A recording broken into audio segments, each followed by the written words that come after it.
Estamos vendo sobre a unidade da igreja, nesse contexto de pandemia, como devemos viver para que Deus continue sendo glorificado por meio da sua igreja, nesse mundo, continue sendo conhecido.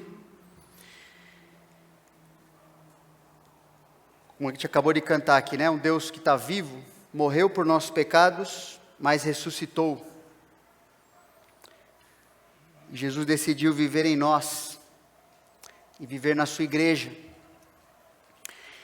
E um dos motivos pelos quais ele decidiu fazer isso, ele explicou para nós na sua palavra, que é para que por meio da igreja ele fosse conhecido. Não tem como as pessoas olharem mais para Jesus. Ele viveu aqui 33 anos, cumpriu sua missão salvadora e foi aos céus. Voltou,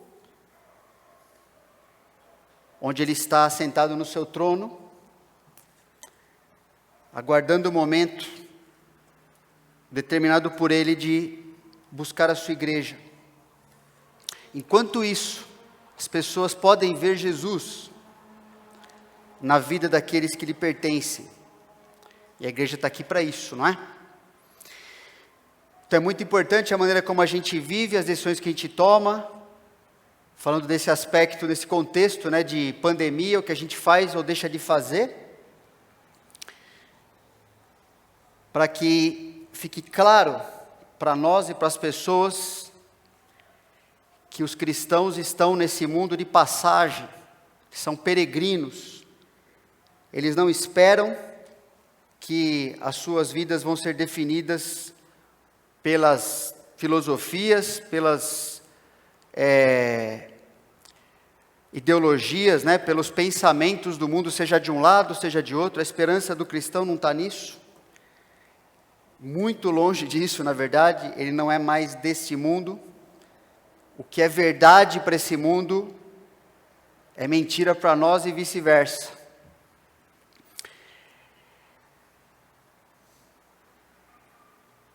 Então a gente tem visto a questão da dinâmica de uma igreja dinâmica, pelo fato da igreja ser o que é, né, na sua essência, a que ela deve se dedicar, ou seja, que funções essenciais ela deve se dedicar por meio do seu ministério, no contexto ou no local que Deus a estabeleceu.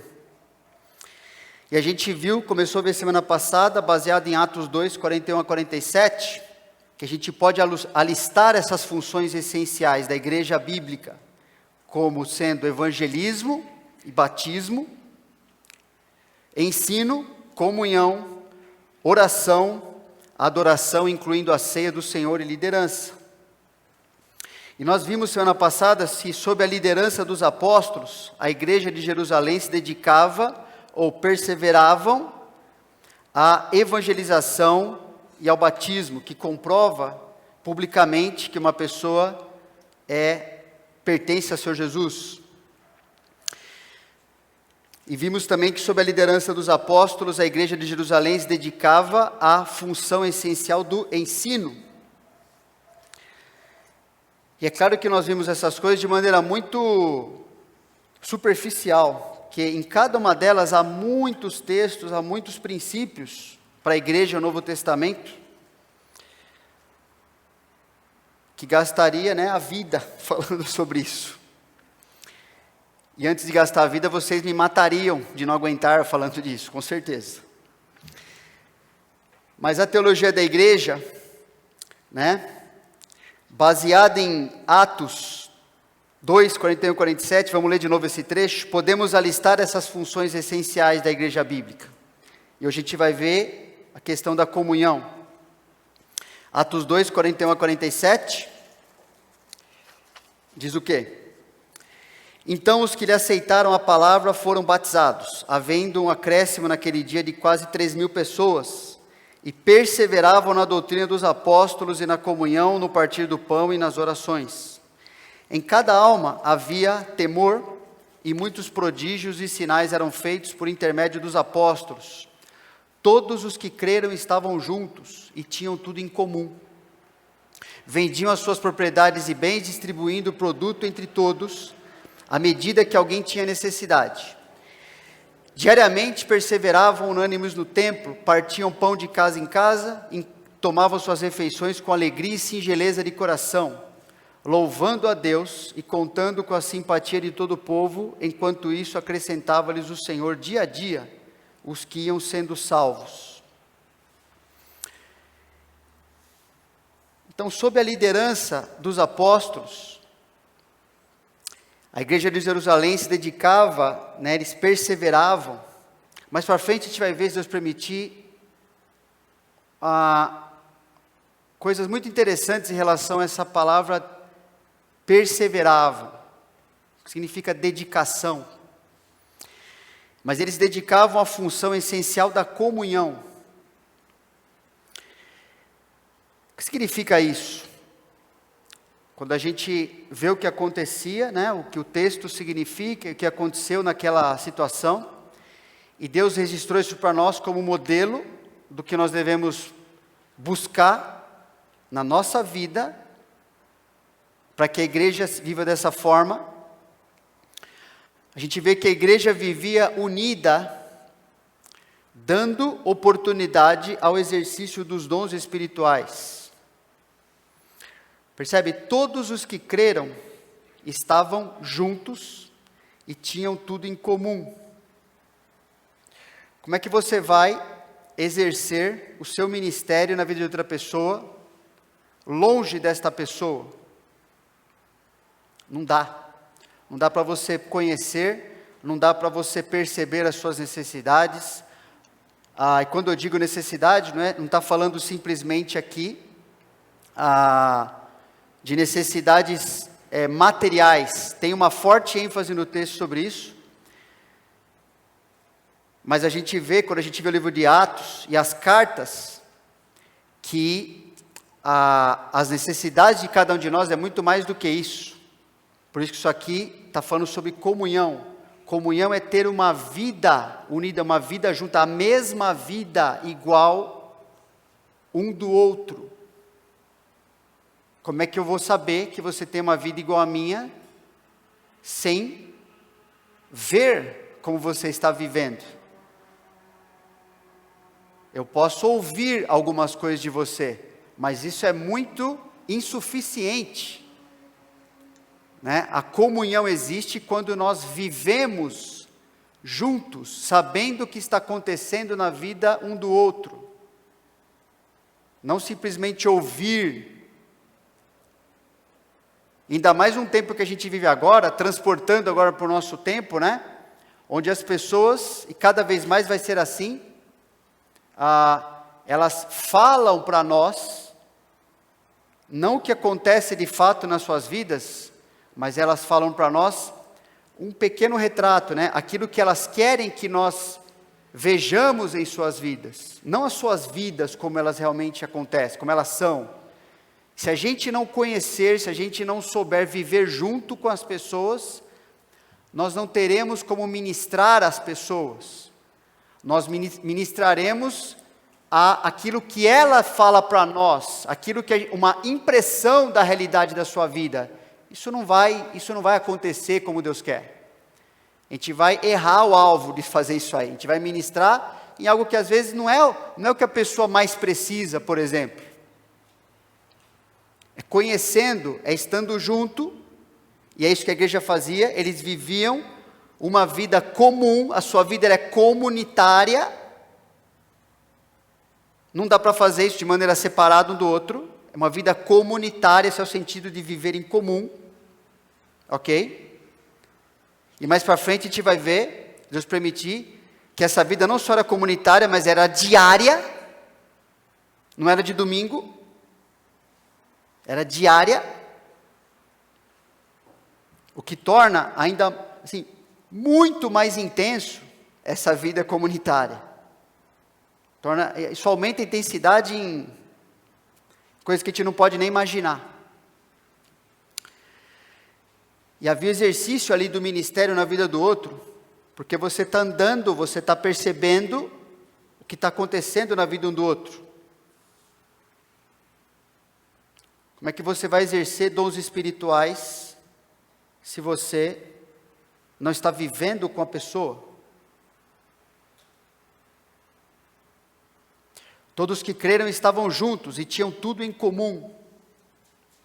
Então, por causa dessa vida em comum que eles tinham, havia uma evidência prática também da sua unidade de vida, que era o quê? O desprendimento de coisas materiais. E dessa forma todos experimentavam o amor de Jesus. Por isso que ele coloca aí, né? Essa evidência: vendiam as suas propriedades e bens, distribuindo o produto entre todos, à medida que alguém tinha necessidade. Irmãos, isso é tão impactante, que até pessoas que nós sabemos que são inimigos de Deus e inimigos da palavra de Deus, ou que se declaram abertamente como inimigos de tudo isso aqui, essa vida aqui foi tão impactante, que até mesmo pessoas, né, que defendem comunismo, por exemplo, que é uma inimizade frontal aqui aos princípios da palavra de Deus, a própria concepção que não existe Deus, a concepção do ser humano, tudo isso aí, isso é tão impactante a vida que aconteceu em Atos 2, que mesmo pessoas que em mais nada querem se submeter a Deus e a sua palavra, usam muitas vezes um trecho desse para falar: está vendo, até o Senhor Jesus ensinou a viver, tudo é comum, não tem nada, não tem propriedade particular, não tem isso aí, porque essa parte esse pessoal gosta. E não tem nada mais distante do que esse pessoal gosta do que estava acontecendo aqui.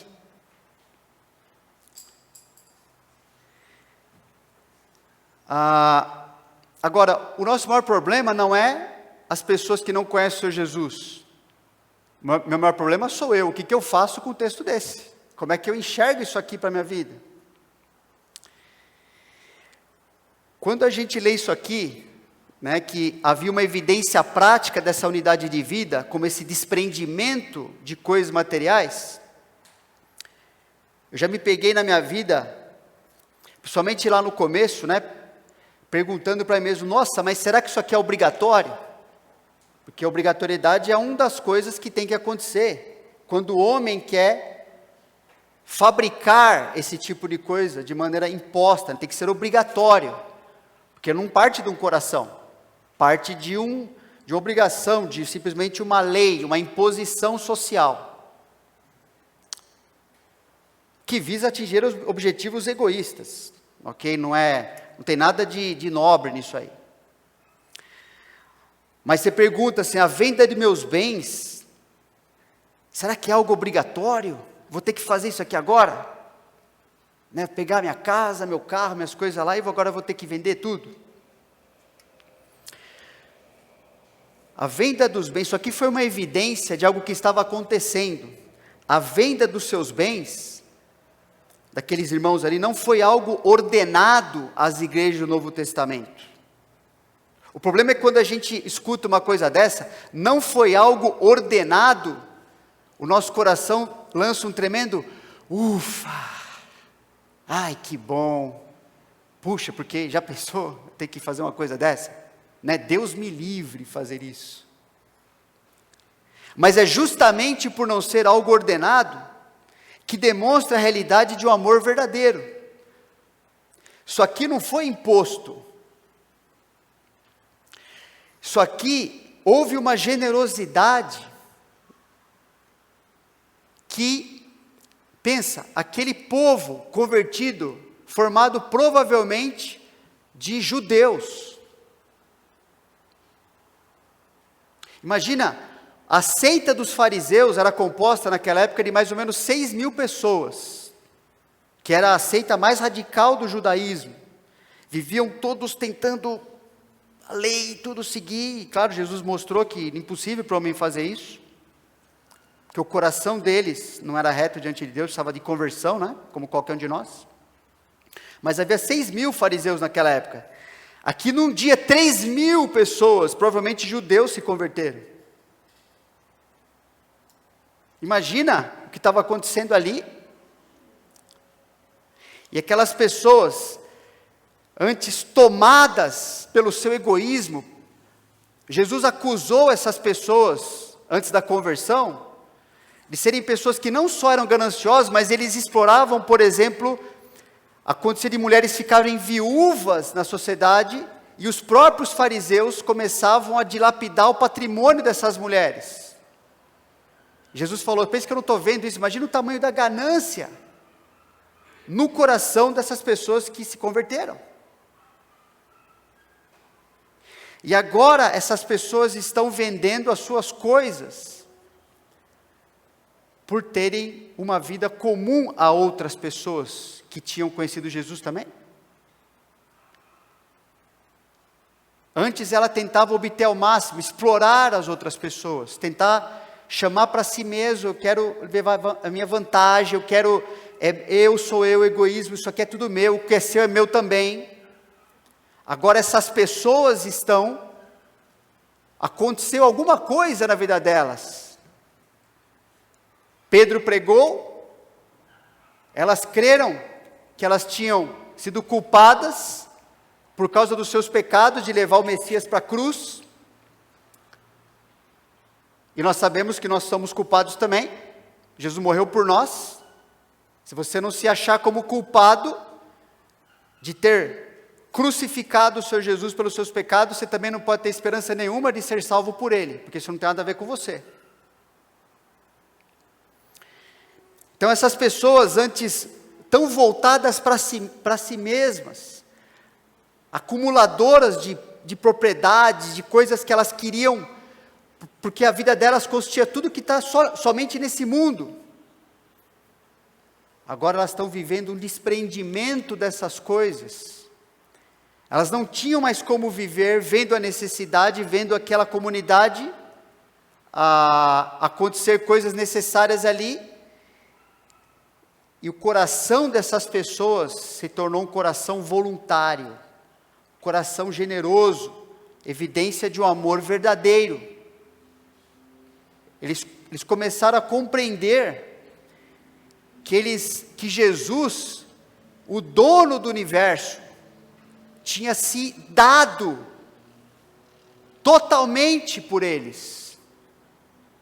Eles começaram a pensar, eu vou ficar preocupado se essa coisa material que eu tenho, ou aquela, eu estou preocupado se é isso que vai garantir minha vida.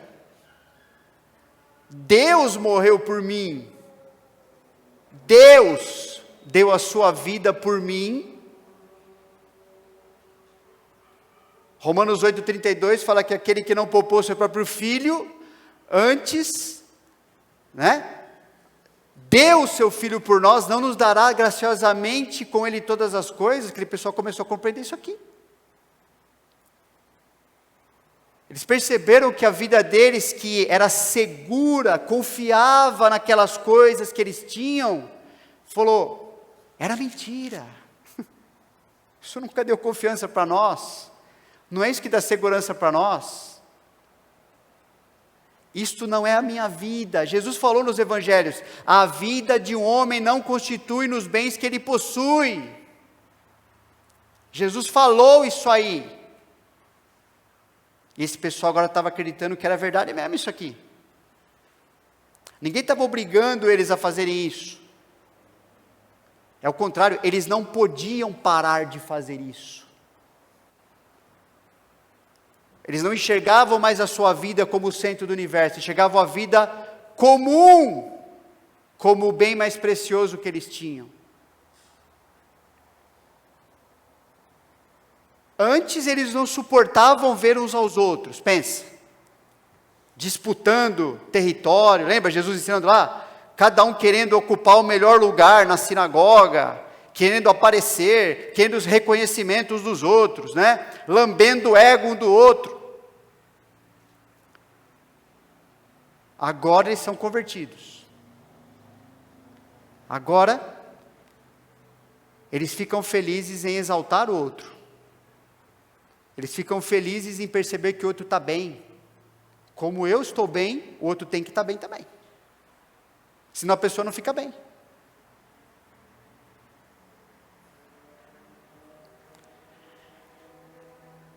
Demonstra uma compreensão de que a união que possuíam entre si se tornou muito mais valiosa que as coisas materiais que possuíam, nas quais depositavam sua confiança antes de conhecerem a Cristo. Irmãos, a gente tem que ser bem honesto, né? Todos nós lutamos com isso.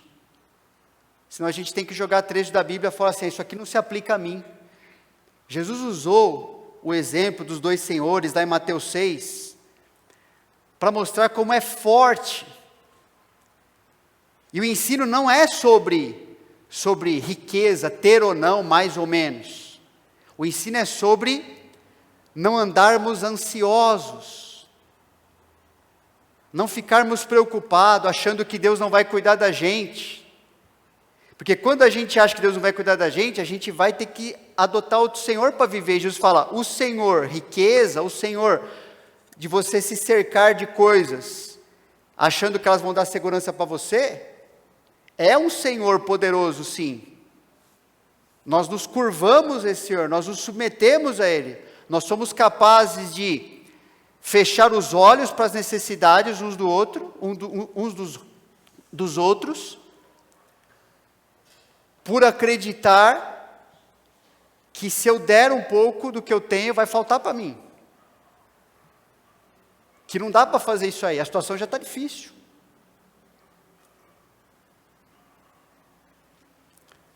Sem Jesus, é isso mesmo, pessoal. Não tem como enxergar de outra forma, é cada um por si. Mas com Jesus, o que aconteceu aqui?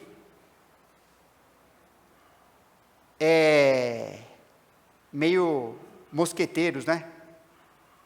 Um por todos e todos por um, né? Que negócio. Não é cada um por si. Cada um por si é antes de Jesus. Agora essas pessoas, extremamente desconfiadas umas das outras, inimigas de Deus e umas das outras, agora elas percebem que elas têm umas às outras. E que isso é um bem que elas não tinham antes. Elas tinham tudo antes. E não valia nada. E isso aqui passou a ser o maior valor para elas. Elas começavam a trocar suas coisas materiais, e falavam assim, isso aqui, pelo valor que tinha a vida do seu irmão e da sua irmã.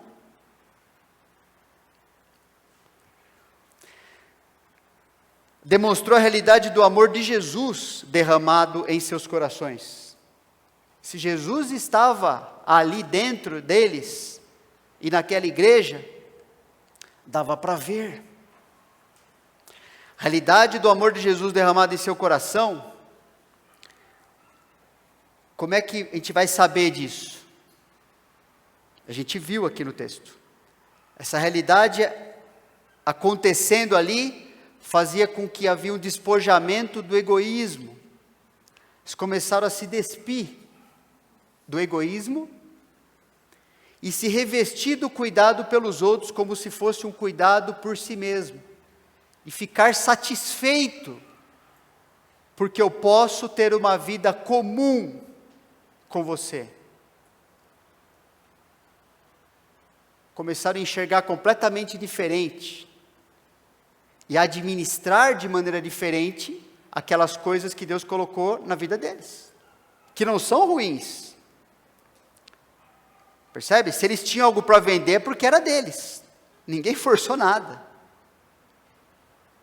Se eles se desfaziam de algo, é porque algo lhes pertencia. Ninguém obrigou eles a fazerem isso. O constrangimento que houve no coração foi o constrangimento do Espírito Santo. que mostrou para eles assim, ó, vocês podem fazer o que vocês quiserem da maneira que precisa ser feito, vocês podem confiar em mim que eu vou continuar cuidando de vocês. Na verdade eu vou cuidar muito a mais, vocês nem experimentaram como é que eu vou cuidar de vocês ainda, o livro de Atos mostra isso. Eu vou cuidar de vocês de uma maneira que o mundo não vai entender o que eu estou fazendo com vocês. Mas vocês vão ter que confiar em mim, senão vocês não vão experimentar isso aí. Se vocês confiarem em vocês, vocês vão ficar com vocês. Agora, se confiar em mim, vocês vão ver o que eu sou capaz de fazer.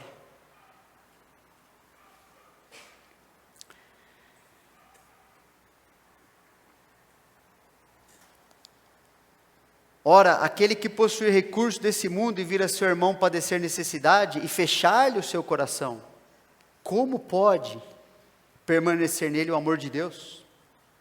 Uma pergunta retórica, né? O João está colocando para nós aqui. Não dá, isso aqui não acontece com o cristão verdadeiro. Vê alguém precisando de algo, não só material, mas aqui o contexto está falando disso, e fechar-lhe o seu coração. E há diversas formas de fechar o coração, irmãos. Eu posso simplesmente fingir que não foi comigo, que eu não ouvi, que eu não vi. Eu posso me manter isolado de você, eu não vejo. Aí eu estou fechado. Eu estou protegido de você, entende? Eu me protejo das suas necessidades. Eu me isolo no meu mundo, acreditando que eu estou bem com Deus, acreditando que eu sou bem piedoso, sem viver em comunidade. Isso é uma das maiores mentiras que Satanás implantou no coração dos crentes, que isso é possível de viver, que Deus aceita isso.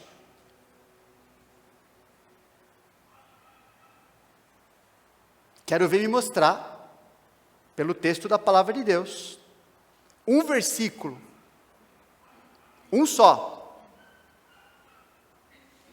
que mostra um cristão crescendo. E para crescer precisa estar andando com Deus. Um cristão espiritual, maduro, em comunhão com o Senhor, sem estar em comunhão com o povo do Senhor. Mostra um texto para mim. Não tem. A gente pode inventar, a gente pode reinterpretar, né? Essa reinterpretação é só para manter o ser humano egoísta, isolado da vida que Jesus tem para oferecer para o seu povo. Não existe isso aí na mente do Senhor. Isso existe na mente do capeta. Do Senhor não tem. Isso é falso. Isso é para destruir o que Deus faz em nossa vida. Poder que Ele nos dá para viver. Não é para viver sozinho. Não é dele esse poder. Esse eu não preciso do Senhor Jesus. Esse eu tenho bastante dentro do meu coração, antes de Jesus. Eu posso fazer muita coisa sozinho, pessoal, para mim.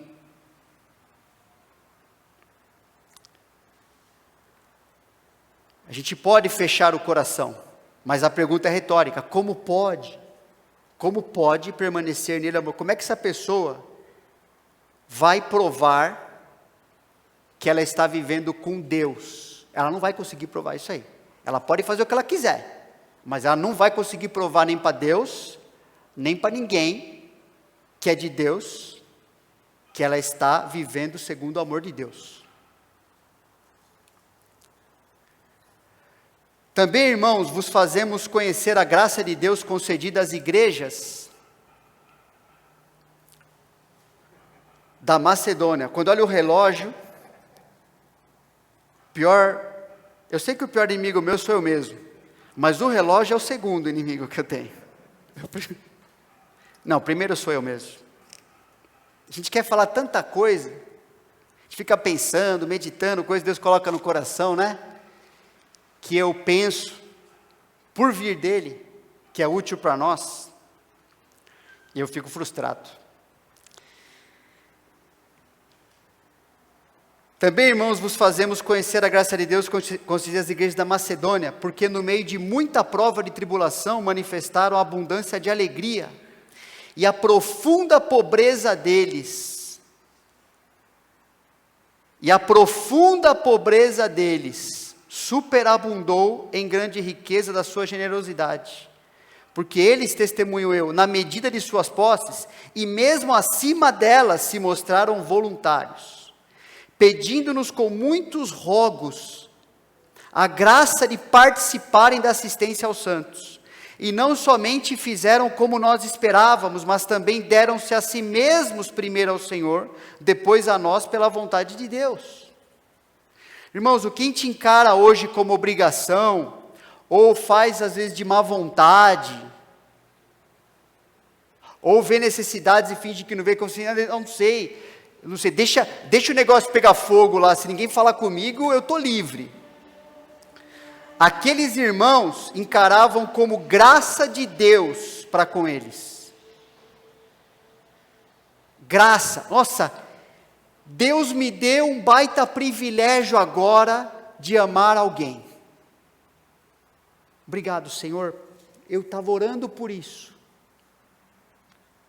Eles encaravam como a graça, o favor de Deus para com eles. Como é que eu sei que Deus me ama? Porque Ele me deu o privilégio de amar alguém. É assim que eles encaravam. E isso os motivava a não permitir que algo impedisse Jesus de ser conhecido e ser reconhecido entre eles e entre a sociedade que eles viviam. Porque eles encaravam como privilégio, que a gente acha como peso.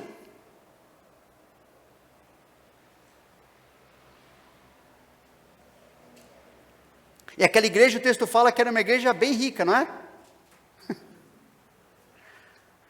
Profunda pobreza. Muitos anos atrás falei do significado dessa palavrinha profunda aqui.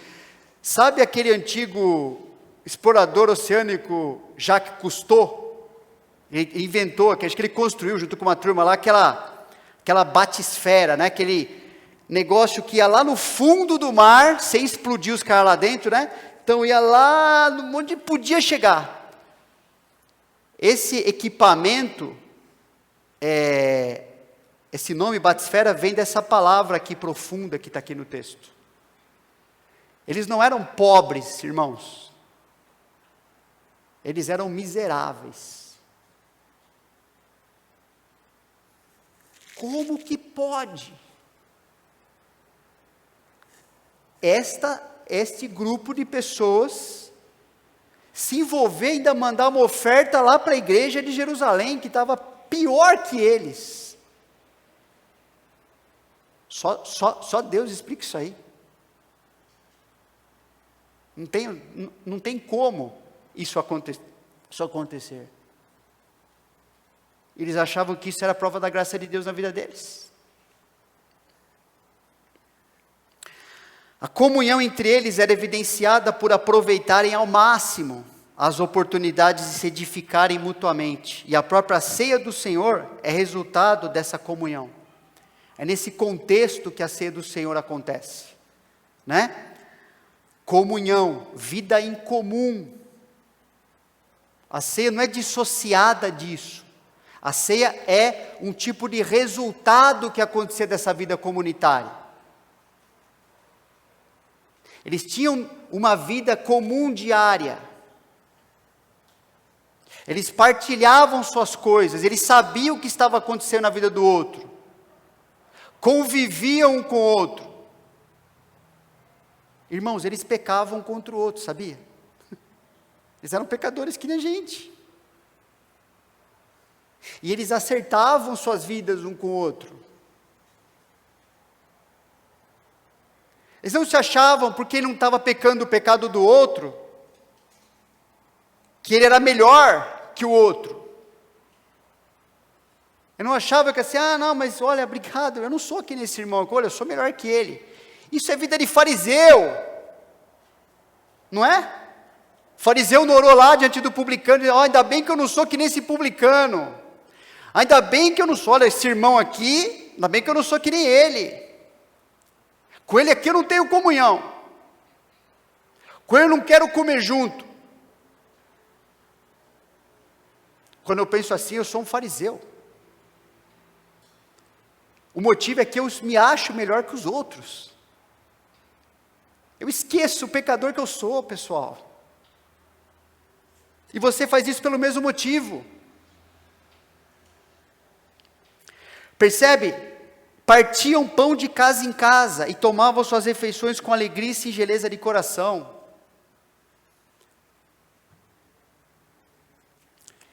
Aquela vida comum culminava na ceia do Senhor.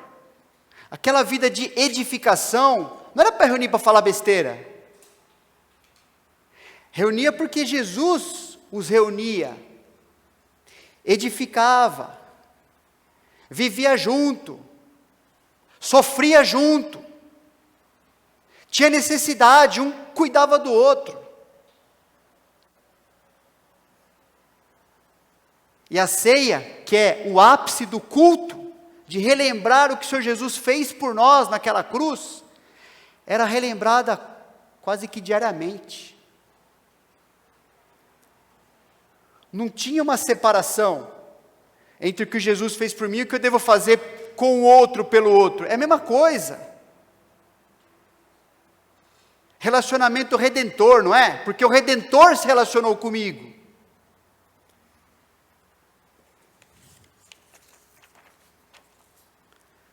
As refeições, no contexto judaico, em que a igreja nasceu, significavam intimidade e confiança, tal como ensinado pelo Senhor Jesus.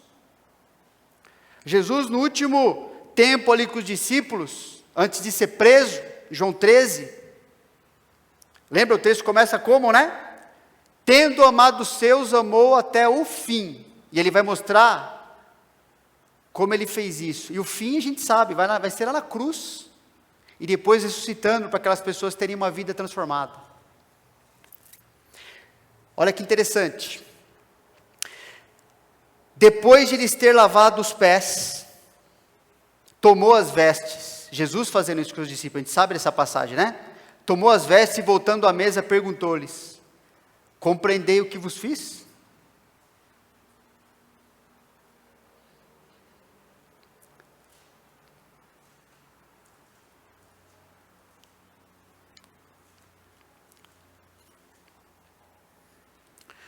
Vós me chamais o Mestre e o Senhor, e dizeis bem, porque eu sou o Senhor. Ora, se eu, sendo o Senhor e o Mestre, vos lavei os pés, também vós deveis lavar os pés uns dos outros. Porque eu vos dei o exemplo, para que como eu vos fiz, façais vós também. Em verdade vos digo que o servo não é maior do que o seu senhor, nem o enviado maior do que aquele que o enviou.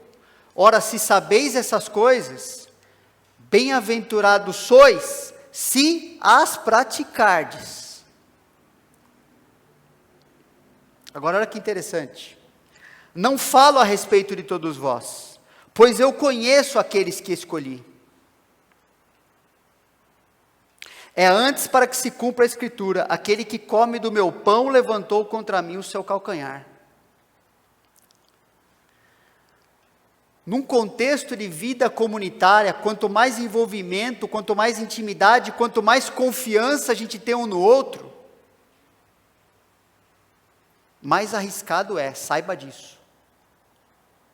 A possibilidade de entre nós, ao ver alguém que levanta contra nós o calcanhar, é muito grande, porque é uma vida muito vulnerável, não é desprotegida, porque o Senhor está em cima de tudo isso aí, mas é uma vida de peito aberto. E por isso é tão chocante essa traição de Judas aqui, não é? Como que pode alguém que viveu na presença do próprio Deus, que foi amado por Deus por 3 anos, que andou, para o qual o Senhor Jesus contou os seus segredos, investiu na sua vida, num certo momento levantar o calcanhar contra o Senhor, traindo. A perversidade dessa traição é justamente pelo fato de ocorrer no coração daquele que demonstrava plena comunhão com Jesus e com todo mundo. É por isso que é perverso o negócio. Daquele com quem Jesus possui intimidade, daquele que Jesus tinha confiado e amado, vivido junto.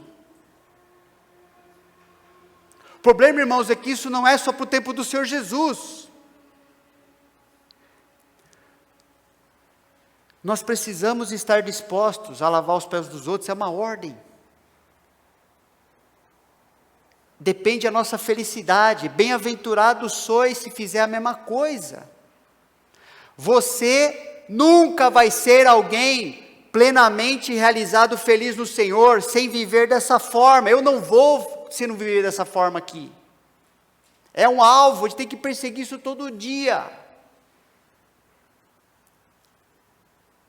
Não querer me humilhar diante de alguém,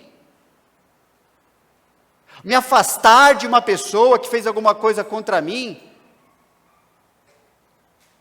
você se tornará alguém infeliz, amargurado, você vai apodrecer na sua injustiça. A solução é essa aqui. Você vai viver aparentemente em comunhão, mas o seu coração está longe disso aqui. Portanto, o que a comunidade faz é estranho para você, porque o seu coração já deixou de ser comum, voltou lá para o egoísmo. Só que Jesus quer nos limpar, e a ceia nos ajuda a relembrar disso, porque a gente olha para o Senhor Jesus. Como é que pôde um Deus morrer por mim? E eu não quero às vezes cumprimentar o irmão.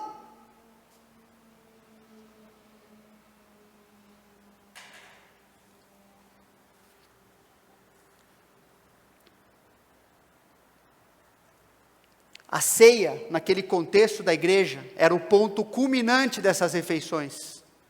Quando você está vivendo junto, quando você está compartilhando a sua vida, quando você se desprende das suas coisas que eram mais importantes para que o outro possa viver junto com você, quando você ministra essa pessoa de coração, é fácil celebrar a ceia, pessoal. É fácil comemorar o que Jesus fez por nós, porque está tudo bem. É um culto a Deus, é uma adoração aceitável perante Ele. Por isso a ceia do Senhor, ela era parte das refeições. A gente faz aqui algo para a gente relembrar que é meio artificial, a gente sabe disso.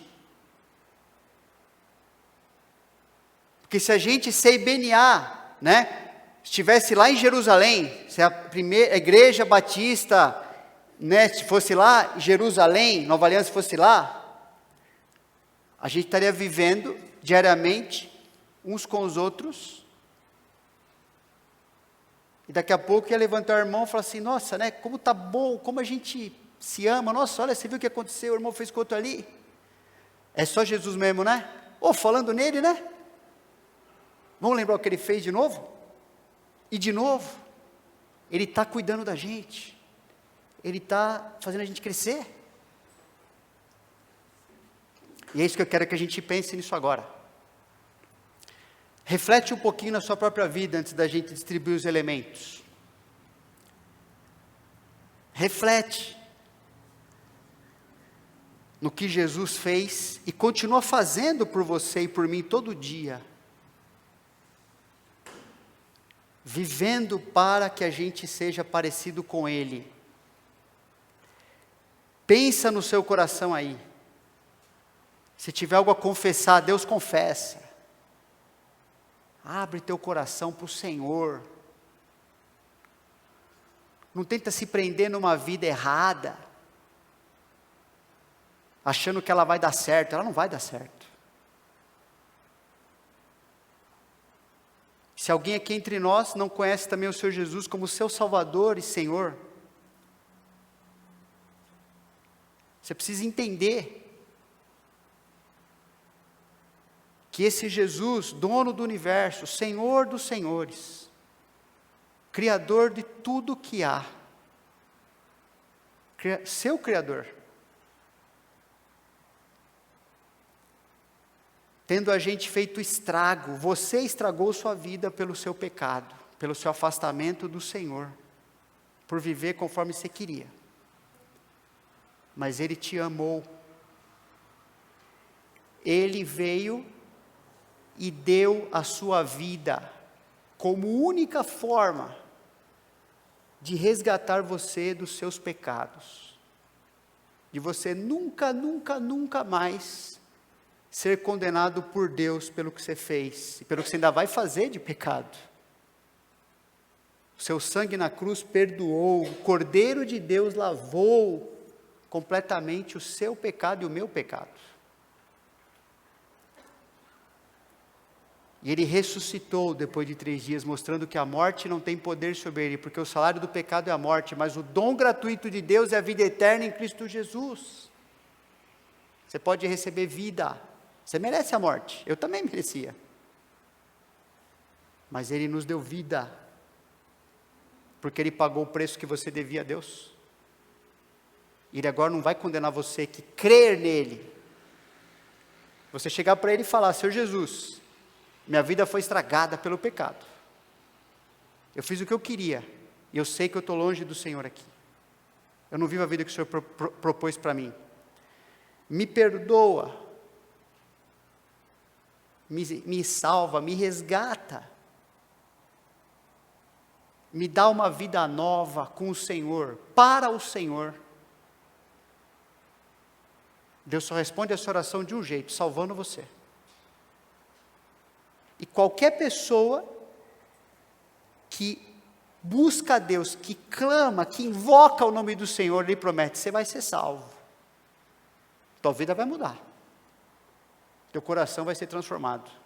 Você vai ver o que eu vou fazer na sua vida, tanta coisa boa que vai acontecer. Qualquer pessoa que fez isso, pode participar dessa ceia do Senhor, com alegria, com gratidão pelo que Jesus fez por você.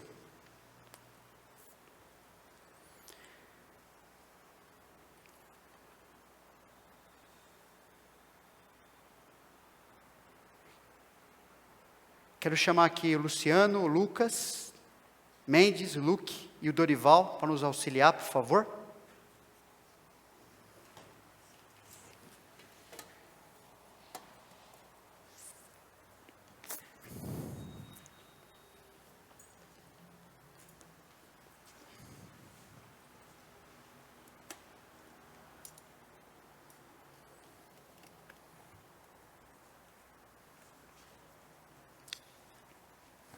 Enquanto esses irmãos distribuem os elementos da ceia,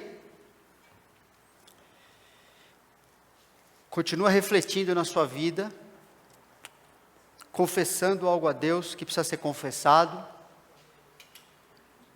não só confessando, mas se arrependendo, ou seja, planejando diante de Deus como que você vai se despojar, vai se despir do que está errado, e biblicamente se revestir daquilo que é certo.